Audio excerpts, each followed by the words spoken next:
தேமுதிக தலைவர் விஜயகாந்தை தொடர்ந்து தமிழ் மாநில காங்கிரஸ் தலைவர் ஜி.கே. வாசனை நேரில் சந்தித்து மக்கள் நல கூட்டணிக்கு வருமாறு அழைப்பு விடுக்கப் போவதாக விடுதலை சிறுத்தைகள் கட்சியின் தலைவர் திருமாவளவன் தெரிவித்திருக்கிறார். இதுகுறித்து அவர் எமது செய்தியாளர் கோகுலுக்கு அளித்த பிரத்யேக நேர்காணலை இப்போது பார்ப்போம்.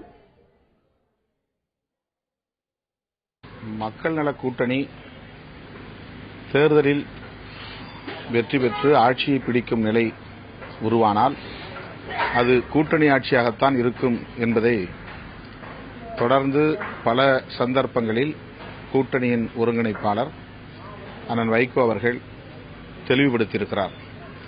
எனவே மக்கள் நல கூட்டணி ஆட்சி என்கிற கருத்தில் உடன்பாடுள்ள ஒரு கூட்டணி என்பதை சொல்ல கடமைப்பட்டிருக்கிறேன். நேற்றைய தினம் தேமுதிக தலைவர் நீங்க உங்களுடைய கூட்டணிக்கு நேரடியா போய் அழைப்பு விடுத்திருக்கீங்க. இந்த கூட்டணிக்கு வருவாருங்கிற நம்பிக்கை உங்களுக்கு இருக்கிறதா? வைகோ நேற்றைய தினமே சொல்லியிருக்காரு. எந்த அடிப்படையில் விஜயகாந்த் உங்க கூட்டணிக்கு வருவாருங்கிற நம்புகிறீங்க? விஜயகாந்த் உங்க கூட்டணிக்கு வருவதாக தயக்கம் காட்டுவதாக ஒரு கருத்து பரவி வருகிறது. அந்த கருத்தை பற்றி அவருடைய தயக்கம் என்பது இன்னும் தேர்தலுக்கு சில மாதங்கள் இருக்கின்றன. எனவே உடனடியாக இந்த முடிவை அறிவிக்க வேண்டிய அவசியமில்லை என்பதுதான் அவருடைய பேச்சிலிருந்து தெரிய வருகிறது.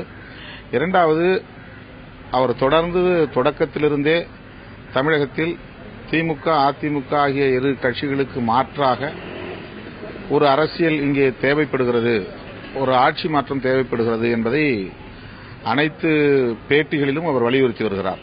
தேமுதிகவை அழைத்தது போல வாசன் உள்ளிட்ட கட்சித் தலைவர்களை சந்தித்து நேரடியாக கூட்டணிக்கு வருமாறு அழைப்பு விடுப்பீங்களா? அதுபோன்ற சந்திப்பு ஏதாவது திட்டம் இருக்கா? வாசன் அவர்களும் மக்கள் நல கூட்டணியின் அழைப்பை நாங்கள் ஏற்கனவே வெளிப்படையாக இந்த இரண்டு கட்சிகளுக்கும் அழைப்பு விடுத்திருந்தோம். அந்த அழைப்பை அவர் மறுதளிக்கவில்லை, அதற்கு நன்றி தெரிவித்திருந்தார்.